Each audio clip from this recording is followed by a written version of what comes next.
শেখ হাসিনা কি বিপদ? শেখ হাসিনাকে ফিরিয়ে আনা? শেখ হাসিনা নিজেই তো বলতেছে আমি আসবো। তাহলে আসবেন, তাহলে কিভাবে আসবেন সেটা নিয়ে কথা হতে পারে। এটা নিয়ে তো নেই। শেখ হাসিনা ওইখান থেকে রাজনীতি করছেন, তাহলে কোন মাত্রায় উনি রাজনীতি করতে পারবেন? এটা আনুষ্ঠানিকতা, কিন্তু অবশ্যই এটা ইতিবাচক। কারণ একটা নির্বাচনে আপনার যেই ভোট নির্ধারিত অনেকটা, যে কে জিতবে, সেই দৃশ্য আপনি আগে থেকে জানেন। কারণ এখানে দলকে ক্রস করে ভোট দেওয়ার সম্ভাবনা খুবই কম, এবং সেই প্রেক্ষিতে এটা খুবই স্পষ্ট যে বিএনপি তার সংখ্যাগরিষ্ঠতা নিয়ে তারা যে প্রার্থী দেবে সেই প্রার্থী জিতবে। তো সেই জায়গায় তার বিরোধী দলগুলো যে গণতন্ত্র চর্চা করছে এবং সেখানে নিজেদের একজন প্রার্থীকে সামনে নিয়ে এসছে, এটা আমি মনে করি যে গণতন্ত্রের যাত্রার জন্য খুবই একটা ভালো একটা দিক। সবচেয়ে বড় কথা হচ্ছে তারা যে প্রার্থীকে দিয়েছে সেটা জামায়াতে ইসলামের বিরুদ্ধে অভিযোগ, তারা হচ্ছে স্বাধীনতা বিরোধী চক্র, তারা ৭১-এ তাদের ভূমিকা নিন্দিত, তাদের অনেক অনেক অভিযোগ তাদের বিরুদ্ধে। কিন্তু সেই প্রেক্ষিতে তারা আবার আজকে এমন একজন প্রার্থীকে দিয়েছে, তিনি আবার একজন বীর বিক্রম। এটা আরেকটা পজিটিভ দিক। জামাতের লোকগুলো স্বাধীনতা বিরোধিতা করতে করতে, বিশেষ করে সোশ্যাল মিডিয়াতে জামাতের লোকেরা মুক্তিযুদ্ধের বিপক্ষে এত বিশ্রীভাবে আক্রমণ করে, মুক্তিযুদ্ধের পক্ষে কথা বলা যেন এখন কঠিন হয়ে গেছে। সেই জায়গায় ওরা এখন মুক্তিযোদ্ধা প্রার্থীকে ডিফেন্ড করতে হবে, তাদের মুক্তিযোদ্ধা প্রার্থী নিয়ে কথা বলতে হবে। সেটা আমার কাছে ভালো লাগছে। প্রথমত আমি আনিস ভাইয়ের সাথে খুবই একমত যে এটা আনুষ্ঠানিকতা মাত্র, ঠিক আছে, এটা আগে ফার্স্টে নিতে হবে। দ্বিতীয় বিষয়টা হচ্ছে, হ্যাঁ, এটা একটা গণতান্ত্রিক সংস্কৃতির একটা ব্যাপার রয়েছে, যেখানেই ভোট সেখানেই একটা প্রতিদ্বন্দ্বিতা হওয়া দরকার, এই পর্যন্ত আর কি ঠিক আছে। তবে একটা খুব গুরুত্বপূর্ণ জায়গা এখানে একটু আনিস ভাইয়ের সাথে একটু খানিকটা দ্বিমত এবং একটু সম্পূরক দুটোই আলাপ করব। সেটা হচ্ছে যে আপনি বলছেন যে এটা একটা বেশ ভালো দিক যে জামাত হচ্ছে একজন মুক্তিযোদ্ধা প্রার্থীকে দিয়েছেন।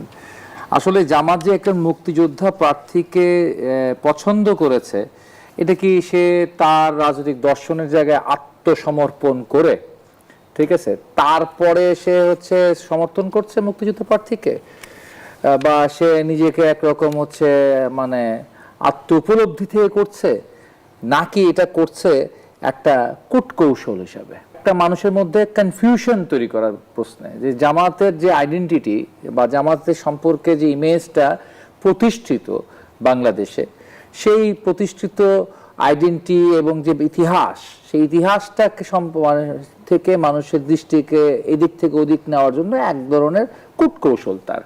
এই হচ্ছে গিয়ে একটা আপনি হয়তো বলতে পারেন যে যদি এটা বিজয় হওয়ার চান্স থাকতো, জামাতের এরকম একটা মুক্তিযুদ্ধকে দিতই না, ঠিক আছে, তাহলে দিতই না। এটা তো সে জানে যে এটা কিছুই হবে না আর কি। আমার 2/3 মেজরিটি হচ্ছে গিয়ে লেখা যাবে যে সাবেক রাষ্ট্রপতি প্রার্থী ছিল। যেহেতু দীর্ঘদিন পরে নির্বাচনের মাধ্যমে একটি ব্যাপার মানে রাষ্ট্রপতি ব্যাপারটি ফয়সালা হতে যাচ্ছে, ফলে আমি আগাম মন্তব্য করতে চাই না। আমরা দেখি নির্বাচনের মধ্য দিকেই আসে, এবং এটা নির্ধারিত যে আপনার 2/3 মেজরিটি থাকার কারণে নির্বাচিতভাবে বিএনপির এখানে নির্বাচিত হওয়ার সম্ভাবনা বেশি। কিন্তু জামাত যেহেতু সব জায়গায় ওভার কনফিডেন্স শো করে, ফলে এখানে সে পিছিয়ে থাকবে কেন? সে এখানেও মনে করতেছে তারা রাষ্ট্রপতি ধরে আগে থাকতে পারে এবং রাষ্ট্রপতি বের করেও নিয়ে আসতে পারে। এবং আপনার রাষ্ট্রপতি প্রার্থী যিনি, তিনি তো ঘোষণাই করেছেন যে বিএনপির অনেকে তাকে ভোট দিবে। এখন কেন রাষ্ট্রপতি নির্বাচনটা আগায় আনতে হইলো এবং আপনার শাহাবুদ্দিন চুপ্পু সাহেবকে আপনার মানে পদত্যাগের দিকে যেতে হলো?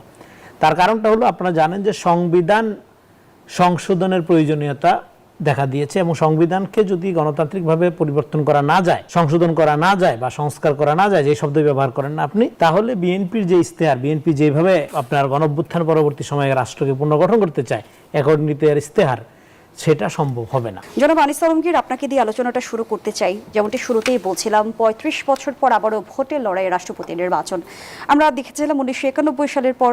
এবারই দ্বিতীয়বারের মতো আসলে ভোটের আর নির্ধারিত হতে যাচ্ছে দেশের ২৩তম রাষ্ট্রপতি। যদি একটু জানতে চাই, গণতন্ত্রের জন্য এটি কি ইতিবাচক নাকি আনুষ্ঠানিকতা, কিভাবে দেখছেন? এটা আনুষ্ঠানিকতা, কিন্তু অবশ্যই এটা ইতিবাচক।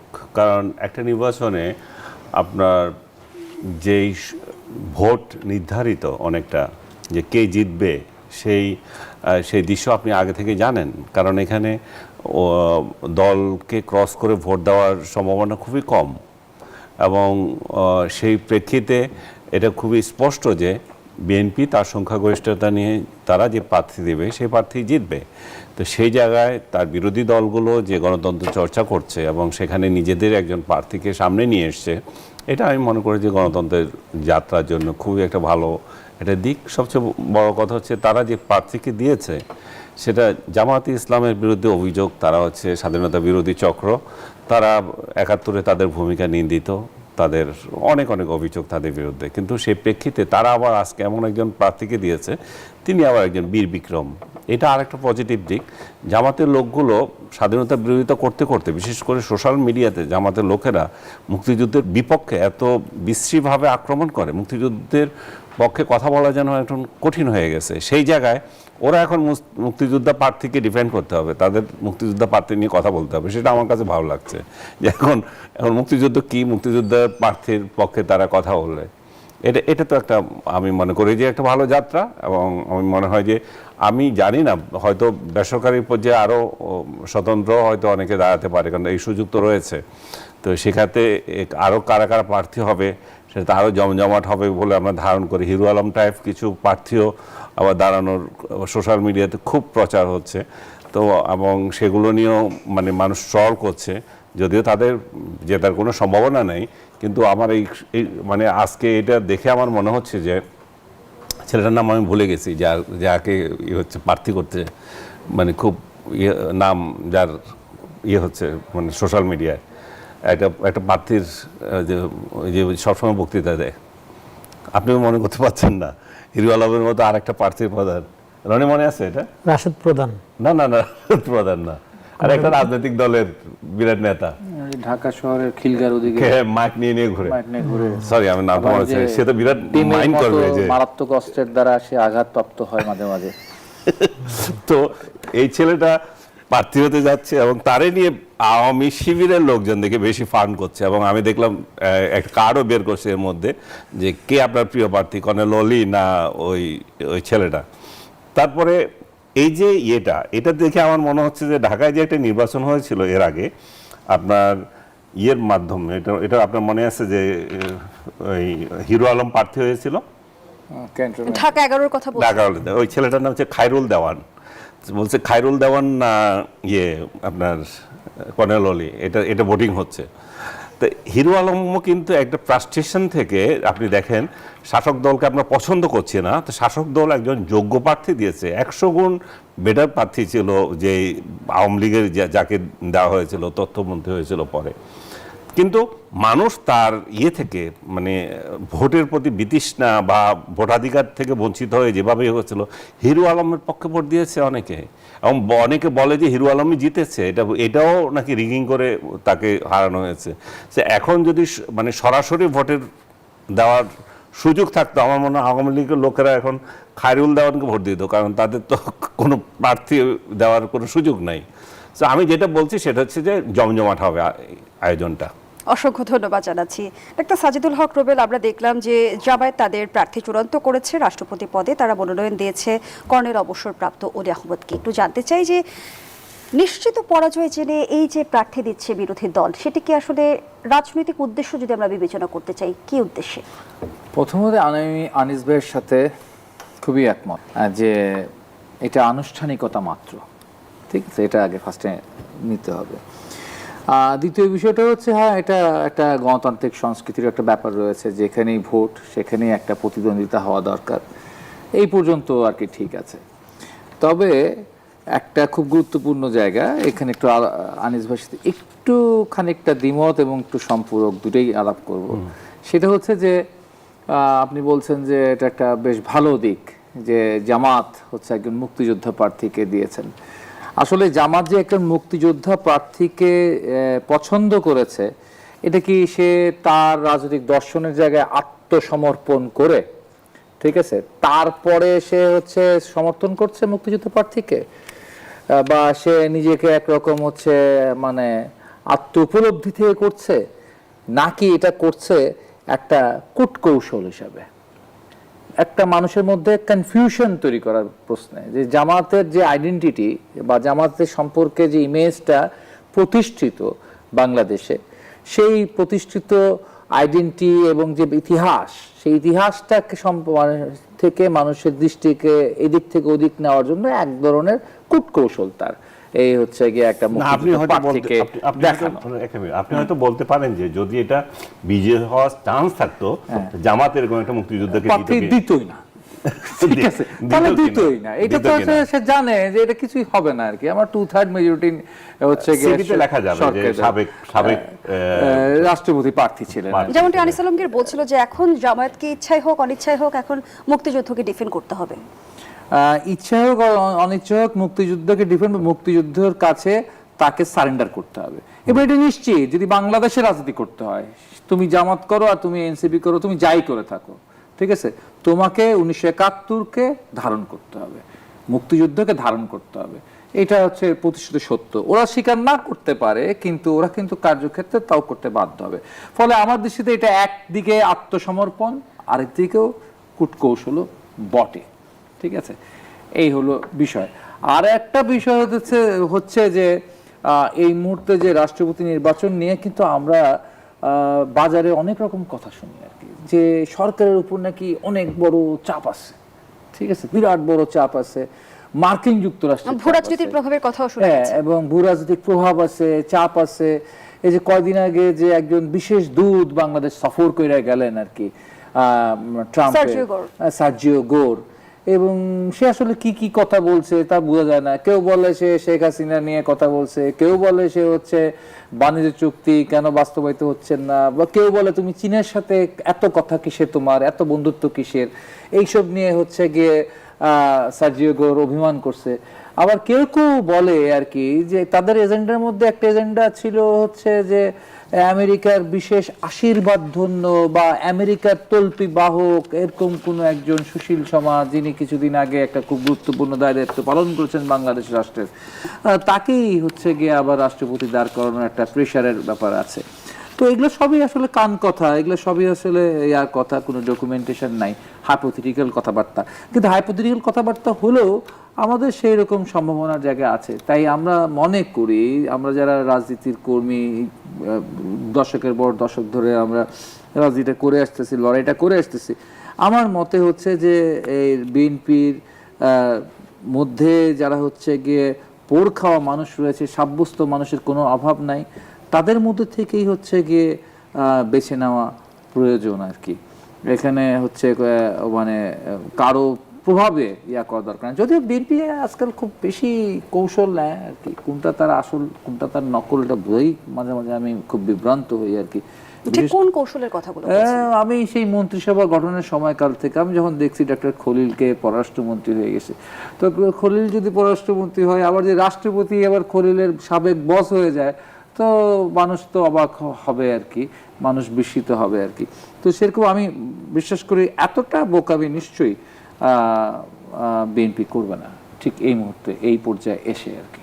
ধন্যবাদ জানাচ্ছি রেজাউল করিম রনি। রাষ্ট্রপতি নির্বাচন নিয়ে কিন্তু রাজনৈতিক মহলে জোর গুঞ্জন চলছে। আমরা যেমনটি দেখলাম যে মির্জা ফখরুল ইসলাম আলমগীর যাচ্ছেন বঙ্গভবনে, কি মনে হয় আপনার স্পেকুলেশন কি বলে? যেহেতু দীর্ঘদিন পরে নির্বাচনের মাধ্যমে একটি ব্যাপার মানে রাষ্ট্রপতি ব্যাপারটি ফয়সালা হতে যাচ্ছে, ফলে আমি আগাম মন্তব্য করতে চাই না।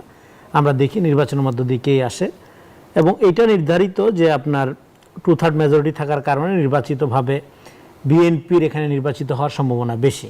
কিন্তু জামাত যেহেতু সব জায়গায় ওভার কনফিডেন্স শো করে, ফলে এখানে সে পিছিয়ে থাকবে কেন? সে এখানেও মনে করতেছে তারা রাষ্ট্রপতি ধরে আগে থাকতে পারে এবং রাষ্ট্রপতি বের করেও নিয়ে আসতে পারে। এবং আপনার রাষ্ট্রপতি প্রার্থী যিনি, তিনি তো ঘোষণাই করেছেন যে বিএনপির অনেকে তাকে ভোট দিবে। সো আমরা দেখি কি দাঁড়ায়। কিন্তু রাষ্ট্রপতি নির্বাচন প্রতিদ্বন্দ্বিতা পূর্ণ হওয়ার কোনো সম্ভাবনা দেখেন কি? সোশ্যাল মিডিয়াতে যেভাবে এখানে আমার আলোচকরা যেভাবে বললেন, অলরেডি তো এটা বিপুল প্রতিদ্বন্দ্বিতাপূর্ণ হয়ে গেছে। হ্যাঁ, সম্ভাবনার কোথায়, এটা তো বাস্তবতা। বিপুল তো বিপুল প্রতিদ্বন্দ্বীর আবির্ভাব যেহেতু হয়েছে, কিন্তু এখানে অনেক ধরনের আলোচনা হইলো, হাস্যরস হইলো। আমি একটু এটার পলিটিক্যাল সিগনিফিকেন্সটা বোঝার যদি চেষ্টা করি, সেদিক থেকে আলাপ করতে চেষ্টা করব। সেটা হলো যে আপনার এখন কেন রাষ্ট্রপতি নির্বাচনটা আগায় আনতে হইলো এবং আপনার শাহাবুদ্দিন চুপ্পু সাহেবকে আপনার মানে পদত্যাগের দিকে যেতে হলো, তার কারণটা হলো আপনারা জানেন যে সংবিধান সংশোধনের প্রয়োজনীয়তা দেখা দিয়েছে, এবং সংবিধানকে যদি গণতান্ত্রিকভাবে পরিবর্তন করা না যায়, সংশোধন করা না যায় বা সংস্কার করা না যায়, যে শব্দ ব্যবহার করেন না আপনি, তাহলে বিএনপির যে ইশতেহার, বিএনপি যেভাবে আপনার গণঅভ্যুত্থান পরবর্তী সময়ে রাষ্ট্রকে পুনর্গঠন করতে চায়, একনিত এর ইশতেহার, সেটা সম্ভব হবে না। ফলে তাকে সংবিধান সংশোধনের এই গুরুত্বপূর্ণ কাজে হাত দেওয়ার, হ্যাঁ, আপনি দেখবেন যে যখন সংবিধান সংশোধন কমিটি গঠিত হলো তার পরপরই কিন্তু মানে বিগত রাষ্ট্রপতি পদত্যাগ হলো এবং ভারপ্রাপ্ত রাষ্ট্রপতি হিসেবে বর্তমান যিনি স্পিকার, হ্যাঁ, মেজর অবসরপ্রাপ্ত বীর মুক্তিযোদ্ধা হাফিজ সাহেব দায়িত্ব পালন করছেন, এখন দায়িত্বভার নিলেন। তো এখন যেহেতু এই সংবিধান সংশোধন বা সংস্কার কমিটি নেক্সট পার্লামেন্টেই সংবিধানের গুরুত্বপূর্ণ সংস্কারগুলোতে আসবে, সেক্ষেত্রে রাষ্ট্রপতির একটা গুরুত্বপূর্ণ রোল আছে, আমরা এটা সবাই জানি।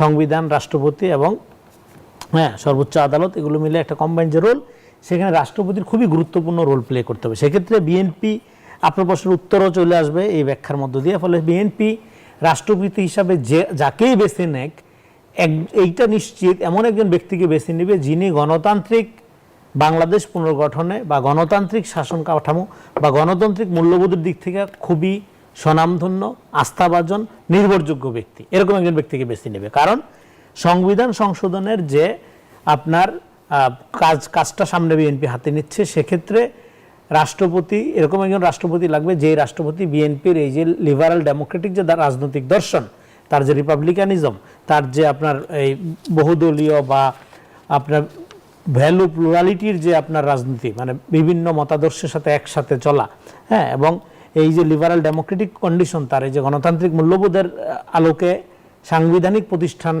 গঠন করা এবং তার আগে সংবিধান সংস্কার করা এবং পুরা রাষ্ট্রের পুনর্গঠন প্রকল্প যেটা তারেক রহমান হাত দিচ্ছেন, সেই কাজে যিনি গুরুত্বপূর্ণ ভূমিকা পালন করবে, সহায়ক ভূমিকা পালন করবে, এরকম ব্যক্তিকেই রাষ্ট্রপতি হিসেবে তার মানে কি বিএনপি নিজ দলের ভেতর থেকে রাষ্ট্রপতি নির্বাচন করবে? অবশ্যই নিজ দলের ভিতর থেকে রাষ্ট্রপতি, শুধু নিজ দলের ভিতর থেকে। আমি ইঙ্গিত এতটুকুই দিলাম যে যেই ব্যক্তি গণতান্ত্রিক আন্দোলন সংগ্রাম বা মূল্যবোধের দিক থেকে খুবই আস্থাভাজন, নির্ভরযোগ্য, এরকম একজন ব্যক্তিকে বেছে নিবে। কেননা বেছে নিবে কারণ বিএনপির সামনে যে দায়িত্বটা, যে কাজটা, সেটা হলো সংবিধান সংস্কার করা, সংশোধন করা। কেননা এই সংবিধানটা ছিল মুজিববাদী, হাসিনাবাদী, একটা ফ্যাসিবাদী, এটাকে আমরা সাংবিধানিক ফ্যাসিবাদও বলতাম।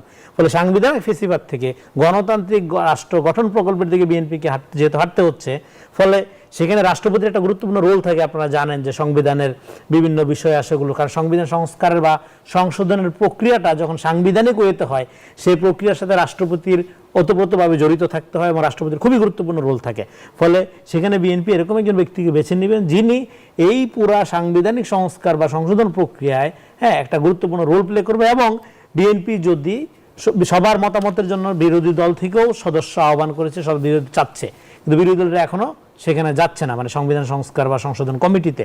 যদি সবাই যায় বা নাও যদি যায়, যদি বিএনপি রিয়েলি এই সংবিধানের যে ত্রুটি বিচ্যুতি আছে, এই সংবিধানের যে ফ্যাসিবাদী কাঠামো আছে 70 অনুচ্ছেদ সহ, যেগুলো নিয়ে অলরেডি অনেক বিতর্ক হয়েছে, এগুলো বাদ দিয়ে জনগণের সাথে ক্ষমতার সম্পর্ক স্থাপন করার একটা প্রকৃত গণতান্ত্রিক সাংবিধানিক কাঠামোর মধ্যে যদি প্রবেশ করায়, সেক্ষেত্রে তারেক রহমান ইতিহাসে অলরেডি একটা অমর হওয়ার সুবর্ণ সুযোগের সামনে অপেক্ষা করছে। কারণ এই সংবিধানটাকে উনি যদি রিয়েলি একটা প্রকৃত গণতান্ত্রিক মানবিক মর্যাদাবোধ, হ্যাঁ, মূল্যবোধ সম্পূর্ণ এবং যে কোনো মানুষের আইনি অধিকারের সুরক্ষার এরকম প্রকৃত অর্থে গণতান্ত্রিক এবং গণতন্ত্রকে প্রাতিষ্ঠানিক রূপ দেওয়ার একটা সূতিকাগার হিসাবে এই সংবিধানের যেই বিকৃতিগুলো বিগত সময় যার যার জায়গার থেকে যারা ঘটাইছে, এগুলো সারাইয়া প্রকৃত অর্থেই জনবান্ধব জনকাঠামোকে শক্তিশালী করার মতো একটা সাংবিধানিক, হ্যাঁ, প্রক্রিয়ার দিকে যায়, তাহলে এই গণতান্ত্রিক সংবিধান প্রণয়নের ঐতিহাসিক নেতা হিসেবে তারেক রহমান ইতিহাসে অমর অক্ষয় হয়ে থাকবেন। অসংখ্য ধন্যবাদ জানাচ্ছি জনাব আনিস আলমগীর। আমরা বেশ কিছুদিন ধরেই সামাজিক যোগাযোগ মাধ্যমের কথা আপনিও বলছিলেন, রাষ্ট্রপতি নির্বাচন নিয়ে নানা ধরনের গুঞ্জন আছে। আমরা এটিও দেখেছি ডক্টর ইউনূস আগামী রাষ্ট্রপতি হতে যাচ্ছেন, ভূ রাজনীতির চাপের কথা বলছিলেন ডাক্তার সাজিদুল হক রুবেল, সবই কি তাহলে গুঞ্জন? আমার ভাগে কেন ইউনূসের কোয়েশ্চেন হবে, এটা আগে বলে। সবাই ধরে নেয় যে ইউনূসকে আমি বিশ্ব বাটপার বলি, এই জন্য আমাকে এই কোয়েশ্চেন করতে হবে। আমি শুধু এটুকু বলবো যে ইউনূসের যে শারীরিক অবস্থা, আমি ওই দিন দেখলাম ইয়েতে, ওই যে আপনার জুলাই জাদুঘরে যিনি গেলেন, উনি সামনে মন্ত্রী নিতাই রায় চৌধুরীর ঘাড়ে হাত দিয়েছেন, আরেকটা হাত রাশেদ ধরছে, এরকম করে করে হেঁটে যাচ্ছে। এই লোকটা কিভাবে রাষ্ট্রপতি হবে? ওনার পক্ষে বিভিন্ন লবিং আছে এবং ওনার পেশা তোষামতকারী যারা আছে তারা আবার প্রচার করছে উনি আগ্রহী না। আমার মনে হচ্ছে উনি পূর্ণ মাত্রায় আগ্রহী, কারণ ওনার যে ক্ষমতা লিপ্সা এটা যায় নাই। বাট যে বাস্তবতা এখন দাঁড়িয়েছে, ওনার প্রতি যে ঘৃণা, উনি যে 1.5 বছরে বাংলাদেশকে কোথায় পিছিয়ে দিয়েছেন, উনি যে আমাদের সংস্কৃতিটা নষ্ট করেছেন, আপনার সাথে আমার কথা বলার সংস্কৃতি ধ্বংস করে দিয়েছেন, এটা ভাই ভাইয়ের মধ্যে রাজনীতি নিয়ে মানে ফ্যাসাদ লাগিয়ে দিয়েছেন। বাংলাদেশের সবচেয়ে যে ক্ষতিটা করে গেছে ইউনূস, সেটা হচ্ছে যে আমাদের সামাজিক বন্ধন নষ্ট করে দেওয়া। একজন আরেকজনকে চিনি না, কে কার সাথে বসবো, কার সাথে খাবো, এগুলো নির্ধারণ করছে অন্যজন। অথচ আমাদের সম্পর্ক কত বছরের সেটা কোনো বিবেচ্য বিষয় না, কে কোন দল করে সেটা হচ্ছে বিষয়। তার মানে কি আমাদের এই সমাজ কি এতই খারাপ ছিল? অনেকে বলে যে না, শেখ হাসিনার আমলেও তো এটা ছিল। না, শেখ হাসিনার আমলেও তো আমরা ছিলাম, কিন্তু কই, আমার তো কারোর সাথে কথা বলতে অসুবিধা হয় নাই। আমার বন্ধুরা তো জামাত বিএনপিতে বেশি সংখ্যক ছিল, এবং আমি ভোট যখন দেওয়ার প্রশ্ন আসতো তখন কে জামাত আর কে বিএনপি সেটা তো আমি দেখতাম না, আমি প্রার্থী দেখতাম। তাহলে এই ঘটনাগুলো কখন হয়েছে? ইউনূস শাসন করার পর যে অসহনীয় সোসাইটি আমাদেরকে দিয়েছে তারই ফল হচ্ছে এগুলো। তো সেই জায়গায় বিএনপি যদি যেতে চায় এবং বিএনপি যদি যায়, সেটা তো নিজের পায়ে নিজে কুড়াল মারা হবে। এখন যে অভিযোগ উঠছে যে তারেক রহমানের সঙ্গে উনি যে একটা ফলস বিদেশ সফরে গিয়ে যেটা করেছিল, বিদেশে আমন্ত্রণ বলছে বিদেশ সফর, আসলে ব্যক্তিগত সফরে গিয়েছিল। তো ব্যক্তিগত সফরে গিয়ে তারেক রহমানের সঙ্গে যে বলছে আলাপ করে এসছেন, পৃথিবীর ইতিহাসে এরকম তো নাই যে সরকার পক্ষ যায় আরেকটা পক্ষের সাথে যায় চুক্তি করে বসে আসে। তো অনেকেই ধারণা করে যে যেহেতু পররাষ্ট্রমন্ত্রীকে ওই বৈঠকে পররাষ্ট্রমন্ত্রীও ছিলেন, তাকেও পররাষ্ট্রমন্ত্রী বানানো হয়েছে, যে ইউনূসকেও বোধহয় রাষ্ট্রপতি বানানো হবে, এরকম একটা সমঝোতা বোধহয় বিএনপির সঙ্গে তার আগে হয়েছে। বাট আমি মনে করি যদি হয়েও থাকে সেটা বাস্তবায়ন অযোগ্য। এখন লন্ডন বৈঠকে এমন কোনো সমঝোতা হয়েছিল কি? এগুলো স্পেকুলেশন। যেমন ধরেন ডক্টর ইউনূসের প্রতি জামাত এনসিপির একটা অকুণ্ঠ সমর্থন ছিল। লন্ডন বৈঠকের পরে তারাও ষড়যন্ত্রের গন্ধ পাইল এবং তারা এটাকে খুব বাজেভাবে পোর্ট্রেট করলো। দেখেন, এখানে আমাদের একটা জিনিস মনে রাখতে হবে, জনাব খলিলুর রহমান সাহেবের কিন্তু অতীত যে আপনার কর্মতৎপরতা, কর্মকাণ্ড, উনি কিন্তু বিএনপির সাথে কাজ করেছেন এবং বেসিক্যালি উনি বিএনপি ম্যান, কিন্তু দীর্ঘদিন আমেরিকায় ছিলেন তারপরে। তো ফলে তাকে পরবর্তী সময়ে এখন আপনার পররাষ্ট্রমন্ত্রী বানানোর ফলে যারা আপনার অবাক হচ্ছেন তারা জানেন না যে 2005-6 সালে যখন বিএনপি ক্ষমতায় ছিলেন তখন কিন্তু উনি লতিফুর রহমান সাহেবের সাথে কাজ করেছেন, ফলে নতুন করে তাকে আমেরিকা থেকে আমদানি করতে হয়। আপনি বলছিলেন যে খলিলুর রহমানকে পররাষ্ট্রমন্ত্রী করাতে আপনি অবাক হয়েছেন, উত্তরটি পেয়েছেন কি? না, আমি উত্তর পাই নাই। কারণ তারও কয়েকদিন আগে এই লন্ডন ঐতিহাসিক এবং রহস্যময় লন্ডন বৈঠকের আগে আমার হচ্ছে আজকের যে স্বরাষ্ট্রমন্ত্রী আমাদের প্রিয় সালাউদ্দিন ভাই কয়েকবার কোথাও সেমিনারে, কখনো প্রকাশ্যে কয়েকবার বলেছেন যে বিদেশ থেকে বিদেশি নাগরিককে নিয়ে এসে জাতীয় নিরাপত্তা উপদেষ্টা কেন করেছেন। তারা পদত্যাগ দাবি করেছে, তারা খলিলুর রহমানের জাতীয় নিরাপত্তা উপদেষ্টা থেকে পদত্যাগ দাবি করেছে। ঠিক আছে, এখন সে বিএনপি ম্যান হয়ে গেছে, তখন তো সে ছিল রজার রহমান। এই রজার রহমান শব্দটা তো সালাউদ্দিন ভাইয়ের মুখ থেকে বেরোয়েছে নাকি বের হয় নাই? ঠিক আছে, তো আমার মুখ থেকে বের হয় নাই বা আমাদের মুখ থেকে বের হয় নাই, এটা তো উনাদের মুখ থেকে বের হয়েছে। এবং বের হওয়ার পর হঠাৎ একটা দেখা গেল যে, আমি এই জন্য বলেছি আমার আগের ধাপের কৌশলের উপর কৌশল, তখন আবার বলবে রনি ভাই হতে আবার 6 মাস পরে বলবে, তখন আমি বলতে বাধ্য হয়েছি, নাহলে তো এরকম মানে এইটার সাথে এটা সমস্যা হবে। যেমন সালাউদ্দিন ভাই বলছে যে তখন আমরা ভোটের কথা বলতে বাধ্য হয়েছি, নির্বাচনে হইতো না আর কি, সংশোধন করে এরকম হতো, তখন লন্ডন বৈঠক করতে হয়েছে তার বিএনপিকে, তাহলে নির্বাচনে হইতো না। স্বীকার করেন, জাতির কাছে বলে দেন যে আমরা একটা প্রেসারে ছিলাম, আমরা সেই প্রেসার থেকে বের। যখন তারেক রহমান বাংলাদেশে আসতে পারছে না, তারেক রহমান নিজেই বলছে যে বাংলাদেশের ঢোকাটা আমার উপর নির্ভর করে না, কার উপর নির্ভর করে সেটা কিন্তু আমরা জানতে পারি না এই জাতি। ঠিক আছে, তো এরকম হয়তো কোনো একটা কিছু হয়েছে, আমার মনে হয় বিষয়টা ওপেন করা দরকার। আপনি আপনার সালাউদ্দিন ভাই, সরি, মাননীয় স্বরাষ্ট্রমন্ত্রী একবারও কিন্তু বলেন নাই যে খলিল সাহেবের নাম উচ্চারণ করে খলিল সাহেবের বিরুদ্ধে, উনি সমস্ত বিদেশিদের ব্যাপারেই বলেছেন যে আপনারা এই যে বিদেশ থেকে নিরাপত্তা উপদেষ্টা কে ছিল তখন? আমি আপনাকে বলি, রজার রহমান কে ছিল? শুধু রজার রহমান নামটা তো শুধু বিএনপি দেয়নি এই নামটা। এইটা আপনি সোশ্যাল মিডিয়া থেকে শুরু করে আপনার যে রহমান ব্রাদার্স যে বলা হয়, সেখানে তো শুধু খলিলুর রহমান একা বলা হয় না। এবং আপনি ওই সময় এখানে এই মানে ইন্টারিমের আমলে খলিলুর রহমান ছাড়াও আরো অনেক বিএনপির লোক ছিলেন, মানে যাদেরকে বিএনপি সমর্থন করেছিল। কিন্তু পরবর্তী সময় শেষ করি, সংসদে জানিয়েছেন যে নির্বাচন আদেশ আমি সে পুরো ব্যাখ্যাটা, কিন্তু সেখানে ক্যাবিনেটের ভিতরে কিচেন ক্যাবিনেট ছিল, সরকারের ভেতরে সরকার ছিল, এটা তো ওই সরকারে যারা ছিলেন তারাই বের হয়ে এসে বলছেন। ফলে সেই সময়ে যাদের রহস্যময় ভূমিকা ছিল, সেই রহস্যময় ভূমিকার সন্দেহের জায়গা থেকে অনেকের ব্যাপারে বিএনপি আপত্তি জানিয়েছে। সেখানে খলিলুর রহমান সাহেবের ব্যাপারেও যেহেতু পরিষ্কার ধারণা পাওয়া যাচ্ছিল না, ফলে যেহেতু একটা ভৌতিক অবস্থায় সেখানে একাধিক সরকার ছিল, সেখানে ডিপ স্টেটের এজেন্ডার মধ্য দিয়ে সেই অন্তর্বর্তীকালীন সরকার পরিচালিত হচ্ছিল, সেটা তারাই বের হয়ে এসে বলছেন। সেই ক্ষেত্রে বিএনপির অনাস্থা প্রকাশ করাটা খুবই স্বাভাবিক। কিন্তু যখন নির্বাচনের সময় ঘনিয়ে আসলো, ফলে বাংলাদেশের গণতান্ত্রিক সংগ্রাম পুনরুদ্ধারের স্বার্থে কারা গণতন্ত্রের ওই শত্রু এবং কারা মিত্র যখন পরিষ্কার হয়ে গেল, যখন পরিষ্কার হয়ে সাজিদুল হক রুবেল, রেজাউল করিম রনির বক্তব্যের প্রতিক্রিয়ায় কিছু বলতে চাইবেন কি? না, রনি ভাইয়ের বক্তব্য দিয়েছেন, তার বক্তব্য আমার অনেক সময় ভালোই লাগে, ঠিক আছে। তবে আমার কাছে একটু বেশি মানে এখন হচ্ছে বিএনপির যারা অফিসিয়াল নেতৃত্ব, তাদের কাছে অনেক বক্তব্য আমি শুনতে অভ্যস্ত। একটা সরকারে থাকলে তাদের দায় দায়িত্ব থাকে। তো রনি ভাই তো স্বাধীন মানুষ আর কি। রনি ভাইও অনেকটা রহস্যময়তার সাথে হচ্ছে গিয়ে খলিলুর রহমান ব্যাপারটাকে উনি ডিফেন্ড করার চেষ্টা করছেন। যাই হোক, এটা রনি ভাইয়ের হচ্ছে দৃষ্টিভঙ্গি। তবে আমি একটা জিনিস স্মরণ করিয়ে দিতে চাই, মানে এই রনি ভাইয়ের এই প্রসঙ্গের সাথে এবং সবাইকে দেখেন, উনি এই পররাষ্ট্রমন্ত্রীর দায়িত্ব গ্রহণের মাসখানেকের মধ্যে একটি ঘটনা আর কি।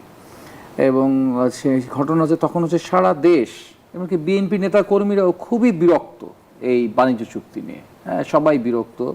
এটা নিয়ে আমরা অনেক কথা বলতেছি, টকশোতে কথা বলছি, রাস্তায় প্রতিবাদ সমাবেশ করতেছি, বিক্ষোভ মিছিল করছি। ঠিক তেমন একটি সময় হচ্ছে খলিল সাহেব বলল যে, যখন সবাই বলছে যে কেন হচ্ছে ইন্টারিম গভর্নমেন্ট হচ্ছে নির্বাচনের মাত্র 3 দিন আগে সবাইকে না জানিয়ে এত গোপনে, যখন সারা দেশ নির্বাচনী উৎসবে ব্যস্ত, ঠিক সেই সময় কেন হচ্ছে গিয়ে এই কাজটি করলো সবাইকে অন্ধকারে রেখে। তখন খলিল সাহেব কিন্তু তিনি হচ্ছে প্রধানমন্ত্রীর এই মন্ত্রিসভা, তারেক রহমানের মন্ত্রিসভার খুব গুরুত্বপূর্ণ মন্ত্রণালয় নিয়েছেন, শপথ পাঠ করে নিয়েছেন, এবং তিনি হচ্ছে টেকনোক্রেট হিসেবে নিলেও তাকে কিন্তু রনি ভাই বললেন যে he is a man of BNP, এবং বিএনপির সমর্থকরা তাই দেখতে চায়, বিএনপির নেতাকর্মীরা তাই দেখতে চায়, তাকে একজন বিএনপির ম্যান অফ বিএনপি দেখতে চায়। কিন্তু তখন কিন্তু খলিল সাহেব প্রমাণ করে দিলেন সে বিলংস টু বিএনপি নয়, সে বিলংস টু হচ্ছে ইউনুস। সেই ইউনুসকে ডিফেন্ড করে তখন বিএনপিকে বিপদে ফেলে দিলেন। কি বিপদে ফেলে দিলেন? বলে দিলেন বিএনপি এবং জামাত উভয়ের সাথে এই বাণিজ্য চুক্তির নন ডিসক্লোজার এবং ডিসক্লোজার সকল বিষয়ে আলোচনা হয়েছে, এবং জামাতের আমির অস্বীকার করলেন, কিন্তু তারেক রহমান অস্বীকার করতে পারলেন না। হয়তো দায়িত্বশীলতার কারণে তিনি অস্বীকার করতে পারবেন না। জামাতের আমিরের তো কোনো বুকপিট বলে কিছু নেই, রাত এক কথা সেই কথা। কারণ সে তো মনে পড়ে আপনার যে যখন আমেরিকান ফ্ল্যাগ তুললো সংসদ ভবনের সামনে, তখন তিনি আমেরিকাকে অভিনন্দন জানিয়েছে। কিসের জন্য অভিনন্দন জানিয়েছে? মধ্যপ্রাচ্যে হচ্ছে সঠিক সিদ্ধান্ত গ্রহণের মধ্য দিয়ে মধ্যপ্রাচ্যে শান্তি প্রতিষ্ঠার জন্য তিনি আমেরিকাকে, মার্কিন যুক্তরাষ্ট্রকে এই শফিকুর রহমান অভিনন্দন জানাচ্ছি। তো তার কথার কোনো গুরুত্ব আছে? তার কথার কোনো দিন রাত কিছু নেই। ধন্যবাদ জানাচ্ছি। রেজাউল করিম রনি, বারবার আমাদের রাজনীতিতে উঠে আসে ভূ রাজনীতির বলয়ের কথা বলা হয়েছে। বাংলাদেশ এখন ভূ রাজনীতির বলয়ে অবস্থান করছে এবং ভূ রাজনীতির দাবার ছকে পরিণত হয়েছে। বাস্তবতাটা আপনার কাছ থেকে জানতে চাই। বাস্তবতা ডেফিনেটলি ভূ রাজনৈতিকভাবে বাংলাদেশ খুবই গুরুত্বপূর্ণ জায়গায় আসছে, এবং আমি এখানে একটু যা যুক্ত করি আমি ভাইয়ের সাথে, দেখেন আমি যতটুকু দেখলাম আর কি, আমি যেভাবে বুঝলাম বিষয়টা, তাতে হলেও বিএনপি খলিলুর রহমান সাহেবকে বিএনপি ম্যান হিসেবে সিলেক্ট করেছে, এবং সিলেক্ট করার ফলে আরেকটা এজেন্ডা ছিল, দেখবেন যে জাতিসংঘের সাধারণ পরিষদের সভাপতি নির্বাচিত হয়েছে কিন্তু অনেকদিন পরে, প্রায় 40 বছর পরে বাংলাদেশ থেকে, এবং এইখানে এইটাও একটা বিএনপির হিসাবে কাজ করেছে ওনাকে আপনার পররাষ্ট্রমন্ত্রী হিসাবে সিলেক্ট করার জন্য।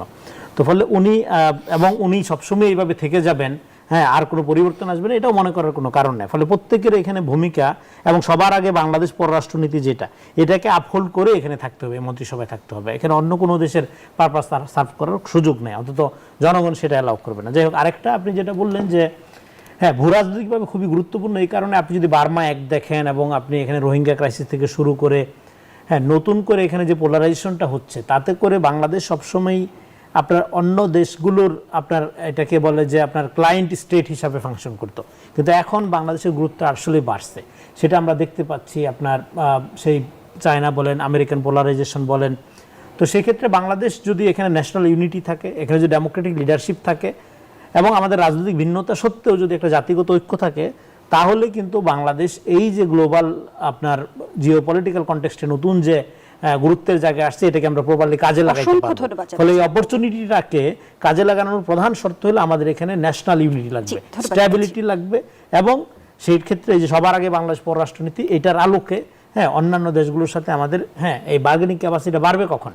যখন আমাদের এই ন্যাশনাল ইউনিটির রাজনৈতিক ভিন্নতা সত্ত্বেও আমরা যখন সরকার যেমনটি আগের অংশে রেজাউল করিম রনি বলছিল, সংবিধান সংশোধন করে গণতান্ত্রিক ইতিহাসে অমর হওয়ার সুযোগ তৈরি হয়েছে তারেক রহমানের সামনে, কিন্তু আমরা জানি এই সংবিধান সংশোধন কমিটিকে প্রত্যাখ্যান করেছে বিরোধী দল। তাহলে বিতর্ক জিয়ে তো থাকলো না? বিতর্ক জিয়ে থাকছে না।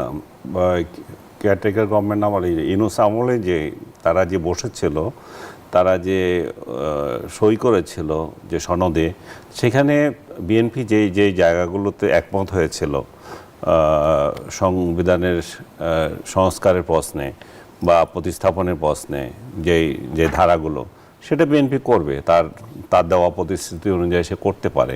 কিন্তু আমি একটা জায়গায় একমত না যে গণভোট দিয়েছে, গণভোটই কী ছিল, গণভোটে এই সেই। গণভোট আমি ব্যক্তিগতভাবে মনে করি এটা একটা অবৈধ প্রক্রিয়া ছিল, এটা আমাদের সংবিধানে নাই। আর দ্বিতীয়ত, গণভোট যে প্রক্রিয়া হয়েছে সরকার স্পন্সর করেছে হাঁ পক্ষে ভোট দেওয়ার জন্য, পৃথিবীর কোথাও এটা হতে পারে না। এটা গণভোট, আপনার সরকার বলবে যে হাঁ ভোটের পক্ষে ভোট দেওয়ার জন্য, সেটাকে আবার গণভোট হিসেবে স্বীকৃতি দেবে। সো গণভোটে কি আছে না আছে এগুলোকে আমি তোয়াক্কা করার পক্ষে না।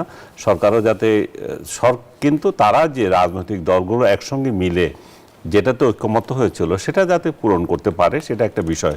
এখানেও কোশ্চেন থাকে যে তারা কি শুধুমাত্র বাংলাদেশ, এর বাইরে কি কোনো লোক নাই, এর বাইরে কোনো রাজনৈতিক দল নাই? ওই সময় তারা যখন এই প্রশ্নে একমত হচ্ছিল, তখন তো বাংলাদেশ আওয়ামী লীগ নিষিদ্ধ দল না, তাদের রিপ্রেজেন্টেটিভ এখানে অনুপস্থিত, অন্যান্য রাজনৈতিক দলগুলোর রিপ্রেজেন্টেটিভ অনুপস্থিত। সো আমরা যা কিছু করি এটার যাতে স্থায়িত্ব থাকে। আমরা যখন ক্ষমতায় আসি তার সংখ্যাগরিষ্ঠতার জোরে একটা কিছু করে গেলাম, কিন্তু দেখা যায় যে ক্ষমতা থেকে চলে যাওয়ার পর সেটাকে আবার সংশোধন করার জন্য আবার উঠে যায়। আমরা যখন ক্ষমতা থাকি আমরা এক ধরনের বিচার করি, একটা ঘটনাকে আমরা এক দৃষ্টিতে দেখি। শাহবাগকে আমরা এক দৃষ্টিতে দেখেছি, হেফাজতের শাপলা চত্বরকে এক দৃষ্টিতে দেখেছি, সেটা আবার ক্ষমতা পরিবর্তন হওয়ার পর সেটাকে এখন আরেক বয়ান তৈরি হয়েছে। এটা যখন আবার ক্ষমতা পরিবর্তন হবে তখন আরেক বয়ান তৈরি হবে। এই যে জিনিসগুলো কেন হয়? কারণ আমরা নিরপেক্ষ দৃষ্টিতে এগুলোকে বিচার করি না। আমাদের ইতিহাসগুলোকে নিরপেক্ষ দৃষ্টিতে বিচার না করে দলীয় দৃষ্টিতে করে বলে এগুলো নিয়ে বারবার বিতর্ক হয়, বারবার তর্ক হয়। সো সংবিধান যদি পরিবর্তন করতে হয় তাহলে ওইটা মাথায় রেখে করতে হবে, যাতে করে পরবর্তীতে এটা নিয়ে আবার বিতর্ক না হয়। ভারতীয় হাইকমিশনার দীনেশ ত্রিবেদী বলেছেন, দুই নেতা আলোচনায় বসলে সব সমস্যার সমাধান হবে। একটু জানতে চাই যে দুই প্রধানমন্ত্রীর সম্ভাব্য বৈঠকের যে আলোচনা হচ্ছে সেটি কি বাংলাদেশ ভারত সম্পর্ক উন্নয়নে ভূমিকা রাখতে পারবে? আমি প্রশ্নটি রাখছি, বিরতি নিয়ে ফিরছি। দর্শক, জনতন্ত্র গণতন্ত্রের এই পর্যায়ে আবারও বিরতি নিচ্ছে, সাথেই থাকুন। ফিরে এলাম, দেখছেন জনতন্ত্র গণতন্ত্র, নিবেদন করছে RICL স্টিল। আমরা আবারও ফিরছি আলোচনায়। জনাব আনিস আলমগীর যে প্রশ্নটি রেখে বিরতিতে গিয়েছিলাম, ভারতীয় হাইকমিশনের যেমনটি বললেন দুই নেতা আলোচনায় বসলে সব সমস্যার সমাধান হবে। এই যে দুই প্রধানমন্ত্রীর বৈঠকের প্রস্তাব দেয়া হলো, সেটি কি আসলে ভারত বাংলাদেশ সম্পর্ক উন্নয়নে ভূমিকা রাখতে পারবে বর্তমান বাস্তবতা বিবেচনায়? আমি মনে করি যে কোনো বৈঠক বরফ গলতে সহায়তা করে। দুই দেশের মধ্যে যে বরফটা এখন জমে আছে, সেই জমে থাকাটাকে মানে এটা তো শেখ হাসিনার আমলে তো এই জমে থাকা ছিল না। ইউনূস এসে পরিকল্পিতভাবে ভারত বিরোধী একটা জিহাদি মেন্টালিটি এখানে তৈরি করেছে, যে ভারত আমাদের এই নিচ্ছে সেই নিচ্ছে, যে পরিস্থিতি তৈরি করেছে তাতে করে এখানে একটা ভারত বিরোধিতা চরম পর্যায়ে গিয়েছে। ভারত আমাদের থেকে কি নিয়ে গেছে সেটার একটা লিস্ট দিতে পারে নাই। ভারত আমাদের কোন কোন সুবিধাগুলো পাচ্ছে সেটা কোনো বাতিল করতে পারে না। তো ভারত আমাদের সঙ্গে, ভারতের বাণিজ্য ঠিকই চলছে, সব কিছুই ঠিক মতোই চলছিল, কিন্তু মানুষের মধ্যে একটা ব্যাড ইমপ্রেশন তৈরি করে দিয়ে গেছে। ভারত তার ভিসা বন্ধ করে দিয়েছে, দ্বিপাক্ষিক সম্পর্ক তলানিতে নিয়ে গেছে। এই জায়গায় ভারত অপেক্ষা করছিল যে একটা নির্বাচিত সরকার আসবে। যখন তারেক রহমানের নেতৃত্বে নির্বাচিত সরকার এসেছে, তারাই প্রথম অভিনন্দন জানিয়েছে তাহলে, এবং তারা দাওয়াত দিয়েছেন সেখানে যাওয়ার জন্য। তাহলে এই বরফ গলতে তো আমি মনে করি না কোনো বাধা আছে। এখানে শেখ হাসিনার বিষয়টাকে অনেকে নিয়ে আসেন যে এটা বোধহয় বাধা সৃষ্টি হচ্ছে। ভারত তার কার্যক্রমে স্পষ্ট বলে দিচ্ছে যে আমাদের যে দ্বিপাক্ষিক সম্পর্ক তাদের সাথে আছে সেটা উন্নয়নে তারা আগ্রহী, কিন্তু শেখ হাসিনাকে মাইনাস করে না, এটা তাদের পলিসি। সেই জায়গায় সরকার কিভাবে ডিল করবে এটা হচ্ছে বিষয়। আজকেও পররাষ্ট্রমন্ত্রীর সঙ্গে ভারতীয় হাইকমিশনারের বৈঠক হয়েছে, রুদ্ধদ্বার বৈঠক হয়েছে, দীর্ঘ বৈঠক হয়েছে রাষ্ট্রীয় অতিথি ভবনে, এবং আগামীকাল তিনি প্রধানমন্ত্রীর সঙ্গে বৈঠক করতে যাচ্ছেন। এখন সবচেয়ে বড় আলোচনা হচ্ছে প্রধানমন্ত্রী ব্রিক্সের ওই সম্মেলনে যাবেন কিনা, এবং পত্রিকার যে রিপোর্ট সেখানে একটা নেগেটিভ এটা আছে, বাংলাদেশ প্রধানমন্ত্রী সেখানে যাবে না। কিন্তু আমার কেন জানি মনে হচ্ছে যে বাংলাদেশের প্রধানমন্ত্রী যাবেন, এবং আমি জানি না কতটুকু এটা স্পেকুলেশন, এবং যাওয়াটাও উচিত, কারণ একটা বরফ গলার ক্ষেত্রে এটা সহায়তা করবে। যদিও আমাদের এখানে একটা শ্রেণী আছে ভারতের সাথে সম্পর্কের, যদি কোনো উন্নয়নের কথা বলি এখানে নতজানু খুঁজে পাবে, অমুক খুঁজে পাবে, তমুক খুঁজে পাবে। ভারত নিয়ে কথা বলাটা এক ধরনের আতঙ্ক হয়ে গেছে, আপনাকে কোন দিকে ট্যাগ লাগিয়ে দেবে। ধন্যবাদ জানাচ্ছি ডাক্তার সাজিদুল হক রুবেল। যেমনটি আনিস আলমগীর বলছিল যে তিনি অনেকটা বরফ গলানোর চেষ্টা হিসেবে দেখছেন ভারতীয় হাই কমিশনের এই বক্তব্যকে, কিন্তু যদি জানতে চাই সাম্প্রতিক যে হাসিনা ইস্যুকে কেন্দ্র করে দুই দেশের সম্পর্কের যে টানাপোড়েন, ভারত কি সেটি সামাল দেওয়ার চেষ্টা করছে, কি মনে করছেন? আমি অনেকটা তাই মনে করি। বিশেষ করে হচ্ছে আপনার 5ই আগস্ট যে দিল্লিতে যে সাংবাদিক সম্মেলন অনুষ্ঠিত হলো, সেটা হওয়ার পূর্ব থেকেই সরকার এক ধরনের আহ্বান বা এক ধরনের হচ্ছে দাবি উত্থাপন করেছিলেন ভারতের সরকারের কাছে। ভারত সরকার সেখানে অপারগতা প্রথমেই প্রকাশ করেছিল, যারা বলেছিল যে এটা তো বাধা দেওয়ার আমার কোনো সুযোগ নেই ইত্যাদি বিষয়। যদিও ওখানে বলেছিলেন যে ওখানে ভিডিও প্রচার করা হবে, ওখানে সরাসরি হবে না, কোশ্চেন অ্যান্সার হবে না, এবং এটার ব্যাপারটা নিয়ে তারপর হচ্ছে আমাদের ফরেন মিনিস্ট্রি এবং আমাদের যে পররাষ্ট্র প্রতিমন্ত্রী তাদের যে রিয়াকশন, সেই রিয়াকশনগুলো থেকে বোঝা যাচ্ছিল যে ভারত বাংলাদেশ সম্পর্কটা হলো আরেক দফা আরও খারাপ পর্যায়ে হয়তো নেমে যাবে। সেখান থেকে আমার মনে হয় এটা পজিটিভ দীনেশ ত্রিবেদীর এই বক্তব্য। সেখান থেকে আমার মনে হয় যে ভারতের যে মুখপাত্র জয়সওয়াল যে বক্তব্য দিয়েছেন সেটা খুবই কিন্তু গুরুত্বপূর্ণ, আমাদের সবাই সেদিকে তাকানো দরকার। কারণ বলেছেন যে শেখ হাসিনা এই গভর্নমেন্ট সম্পর্কে, তারেক রহমানের গভর্নমেন্ট সম্পর্কে যে মন্তব্য করেছেন সেই মন্তব্যকে অনুমোদন করে না ভারত সরকার, এটা খুব ইম্পর্টেন্ট।